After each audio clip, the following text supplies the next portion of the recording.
I'm Jim.Shrock.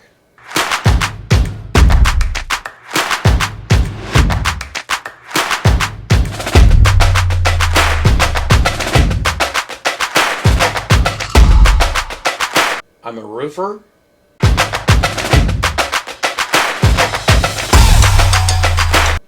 I'm an outdoorsman.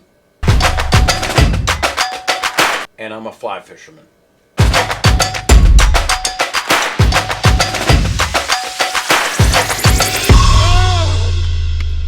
Talk to me. What is going on? Been a long time coming. Unbelievable. Languages are different, but tears and big fish are universal. That's right.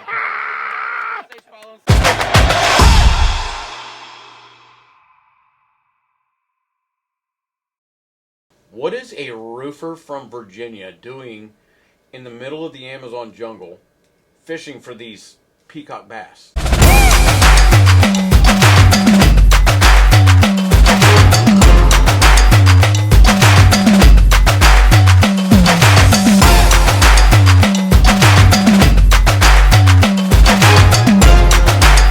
So, peacock bass.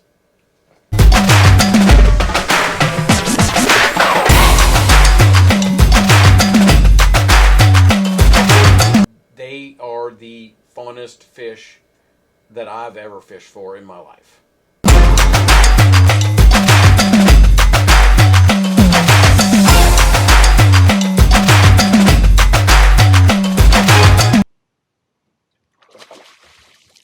Better get that fish in here, Jim.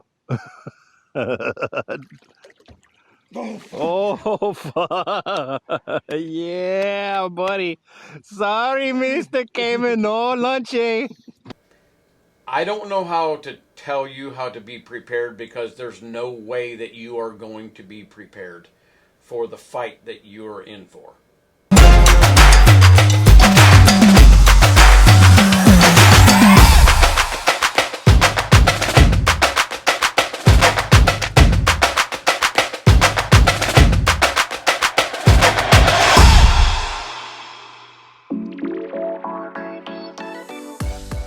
When I caught my first peacock bass, I couldn't even believe it. And I got completely addicted to fishing for peacock bass in the jungle. I'm just a roofer that got invited by Rob Anderson to go to Brazil and fish for peacock bass for the first time in 2020. So I've been to the Amazon jungle for 7 trips now. I've caught 6 different species of peacock bass. Combined with 15 different species of fish in the Amazon jungle on a fly rod. One incredible thing about Jim is that whatever his adventure, he's got the mindset of the kind of people that I expect to see in the Amazon all the time. You know, it's like, hey, we got an opportunity to see this, to see what's around the corner, and he's always down for that. That's what's so exciting, and that's what gave him the opportunity to see so much of what we do, you know, the backstage of the operation, the different rivers. Whenever there was an exploratory trip, he was down for that. So he got to see different species of peacock bass and other fish. He got to see different styles of fishing. He got to see the operations that were good and that were not as good at all. At this point, Jim has more knowledge about fishing for peacock bass in the Amazon than many people that I know, and I know enough people in the fishing world. I wanted to learn as much as possible about peacock bass, about the rivers, all of it. And then I started studying fly patterns and started tying lots and lots of flies, thousands, and then started experimenting with lots of different colors, some colors that nobody fishes in the jungle. So it got to a point where I was invited to stay an extra week in the camps just to help with camp logistics, help move in camps, help with anglers that were struggling, help teaching how to tie knots, help with some casting lessons, anything like that. Help coach people on how to fight really big fish. So today, along with Mossy Creek, I am the Mossy Creek host for Peacock Bass fishing in the Amazon jungle.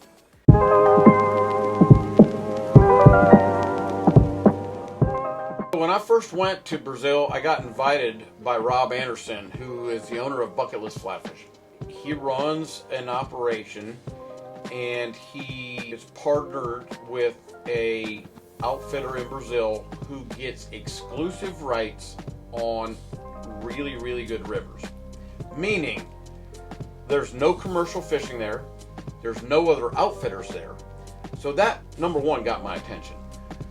I was told that they have a really short season, 6-7 weeks of fishing, and after that, that's it. Nobody else is fishing them rivers until the next year when that same season rolls around. And that's why we have the fishing that we have. 200 plus peacock bass in a day. Lots and lots of fish in the 10 to 20 pound range. That's what makes that possible, is the control of the river, the control of the pressure and the length of the seasons, and the fact that these villages protect these rivers for the outfitter. That's what's important about all of this. So Natan is he started from the very bottom, started as a boat operator, became an outfitter, worked his way up. He is a logistical genius. He has figured out how to run a camp in the Amazon jungle the most efficient and best way that you can possibly do it. He has these rivers, he has control over them. He has the camps that are floating that we can get into areas where a houseboat can't get to. But because these floating camps have such shallow draft, we can get these camps up into headwaters of areas where you can't get anything else. So along comes Rob Anderson with Bucket List Fly Fishing and teams up with Natan. What Rob brings is the whole fly fishing aspect to all of this. And it's incredible how much Natan bought into the idea of, shaping his operation for fly fishing. Because when I heard all those requirements that Rob made for his groups in Natan's camps and how many things he wanted to change, I thought, well, I don't know if that's going to work. That's going to be a lot of investment. And Rob himself made a lot of investment. And between him and Natan, they organized that training course. And but yeah, it's a tailor-made fly fishing experience. From any angle you look at it, this is one of the most ultimate fly fishing experiences on the planet.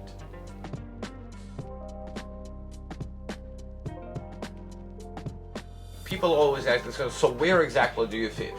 If I tell you the names of the rivers, they probably do not mean much to you if you've never been to the Amazon. Amazon River is 4,000 miles long. It has 1,100 tributaries. Some of its tributaries are bigger than 90% of European or Northern American rivers. We're talking about 1,200 mile long rivers that are over 30 miles wide.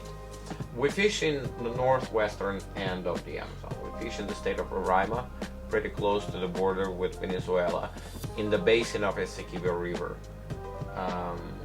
that in the high water season gets connected to Rio Branco, and we fish on the tributaries of Rio Branco. So basically we're fishing on the tributary of the tributary of the tributary of the tributary of the Amazon. Chirini flows into Rio Branco flows into Rio Negro flows into the Amazon. So whenever I go to Brazil, plan A is always the Chirini. The Chirini is a crystal clear fishery. Fishing is just off the charts. Problem is, that fishery is completely reliant on the water levels. So, for the past 4 years, the water levels were too high. We couldn't even fish it. So what happens is, when the water comes up and goes out of the riverbanks, the fish go all back in the jungle, and it's unfishable. You can't get a boat in there. You can't cast in there. Very few fish in the open water where we can fish. So you have to fish it when the water levels are down and somewhat inside the banks. Then all the fish congregate where you can get to them. Obviously the fishing is going to be good. So the really, really nice thing that I don't know if anybody else has this in the Amazon, they have a plan B. So if you're scheduled to go to Brazil with bucket list fly fishing and you're going to the Suriname River, water levels are too high, not fishable. If you're with 90% of other outfitters, they cancel their season.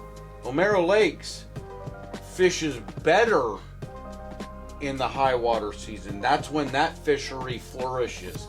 I have fished O'Mara Lakes for 3 years. I've caught 15 different species of fish at O'Mara Lakes, including some really big peacocks. I fell in love with O'Mara Lakes. Rob Anderson kept telling me that you got to get to the Suriname. Well, after 3 years in a row of fishing Plan B, I was satisfied with Plan B. That's the best fishing I've ever seen in my life. So this past season, I found out that we are 100% going to the Suriname, and I was like, I sure hope that this is as good as Rob has told me, because I already know what Plan B is. And in my opinion, if Plan B was that good, I don't even know why you have to have a Plan A. I didn't know what to expect, but boy was I surprised.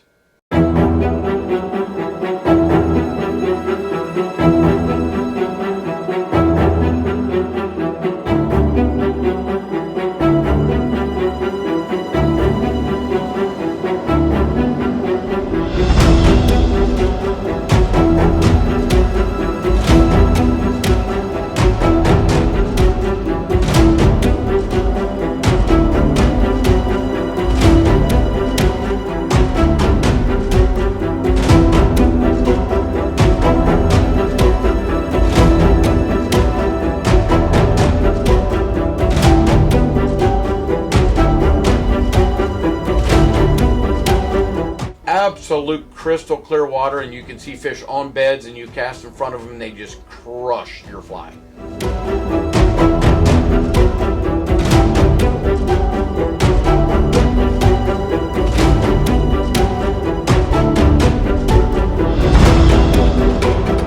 The numbers of fish, the quality of fish, how hard they hit, how hard they fight, all of it.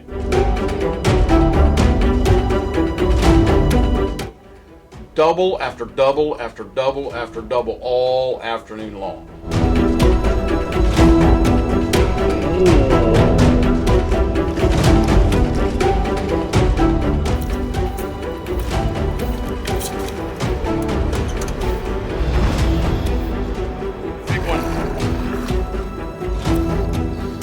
That's why they call me Big Papa.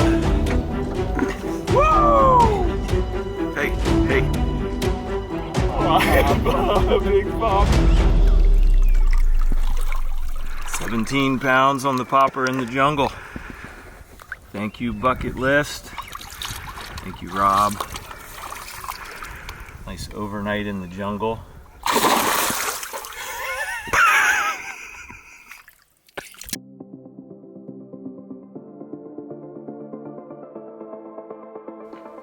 Now for the camp. So these camps, they're fully floating.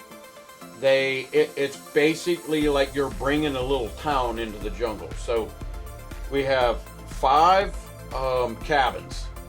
Each one of them is set up for 2 people. There's a dining, and then the backside of that is the commercial kitchen with an ice maker. If we have 6 or 7 inches of water, we can get the camp in there, which is pretty incredible when you actually see the whole entire setup and all the logistics that go behind all this. Where am I going to sleep? Am I sleeping in a tent? No, you're not sleeping in a tent. These cabins are 5-star. They have air conditioning. They have showers.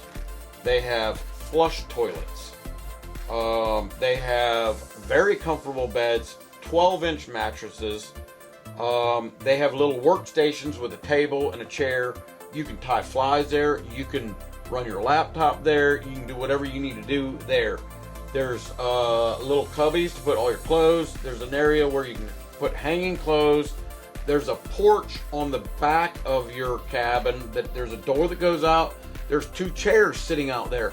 You can sit on the back of your cabin, enjoy a cocktail, enjoy sunset, or like me and my son do, you can fish off the back of your cabin every night.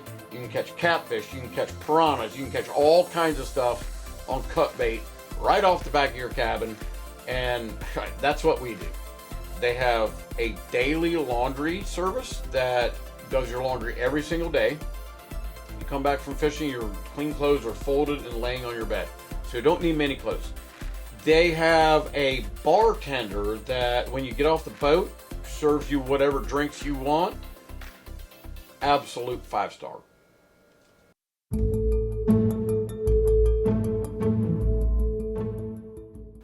So, this trip in a nutshell. From wherever it is that you're flying from, you will fly into Manaus, Brazil, 2 days before we fly into the jungle. If we're flying into the jungle on Sunday, then we need to be arriving in Manaus on Friday. So you get a rest day, and then you are going to be on that rest day. There's multiple things you can do. There's city tours. There's an Arapaima farm, which I highly recommend these things. The meeting of the waters. That's why we kind of give ourselves that little buffer of a 2-day, because if your flight is delayed, if anything happens, you miss your connection flight, and you don't get to Manaus, because usually them flights get into Manaus at like 3 a.m. If you miss that connection flight, it could be 2 days. If you were supposed to get there on Saturday, they don't have flights on Sunday, it could be Monday, which means you missed your trip to go into the jungle. Sunday morning, you get up, you have breakfast at the hotel, they pick you up in a van, they take you to the airport, you get on a float plane, you grab all your stuff, which is 30 to 35 pounds of total gear. That's your flies, your fly fishing stuff, all your gear, your clothes, everything. 35 pounds max. You get on a float plane, 8-seater float plane, and you have an 1.5-hour flight through the most vast rainforest jungle that you've ever seen in your life. It is nothing but trees and water the entire way. You don't cross villages, you don't see buildings, you don't see anything. You see trees and water for an 1.5 hours. And then you land on this pristine water, and there's this camp. And that's where your home is going to be for the next 7 days. So you land, you get an introduction to camp, you get served lunch. After lunch, you get your fly rod strung up, and you go fishing for the last half of that day. And then after that, you have 6 more days of fly fishing for 10 hours a day, every single day. You will be wore out by the end of the week. So the return, Sunday morning, the following Sunday morning, when the new group gets in, which typically is about mid-morning, let's say 10 o'clock, the new group gets there, your stuff is all packed, you get on that same float plane, you fly back to Manaus. You get back to Manaus about shortly after lunch, and they take you back to the same hotel. You check back into that hotel so that you got a nice comfortable place to hang out and rest and get a shower and get all your stuff final packed and everything for your flight home. And then typically what I do is I fly out that same night. Them flights usually get out of there about 2 in the morning, so you got to be at the airport at midnight. And then I'm home in Dulles, which is I fly into Dulles, so I get to Dulles about 2 in the afternoon on Monday.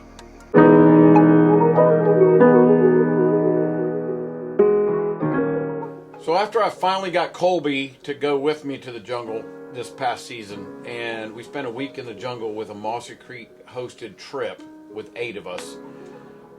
It was amazing. Way, way, way better than any of us ever expected.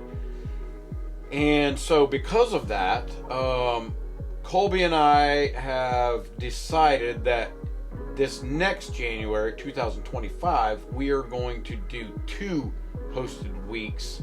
So April 20th, Mossy Creek is having their annual open house, and I feel very, very fortunate to be able to tell you that Natan will be in Harrisonburg for the Mossy Creek open house. And also one of my best friends, Kareem, who is the camp host, who does all the media stuff, he will also be at the open house. And between the 3 of us, we will be answering questions, showing videos, getting email addresses, and that trip's going to sell out pretty quick. So if you're interested in any more information, my email is right there below. If you like the content of the YouTube channel that you're watching, hit the like button, give us a subscribe. There's going to be a lot more information coming out on this channel about Brazil fishing primarily, but we are also hosting trips other places. Story of how I went from being a roofer to now hosting trips to all over the place for all kinds of crazy stuff. So I just drop everything and go, because we have so much fun fishing together that we just go and we click good and we catch a lot of fish. Has it ever been bad? No. We never get skunked, so that's why we fish. Well, Peacock Bass walks into a bar. Bartender asks Peacock, "What do you have?" Peacock says, "I'm gonna have a cotton candy Space Invader." Neat. And for those of you that know, you know. And when it happens, set the hook, boy!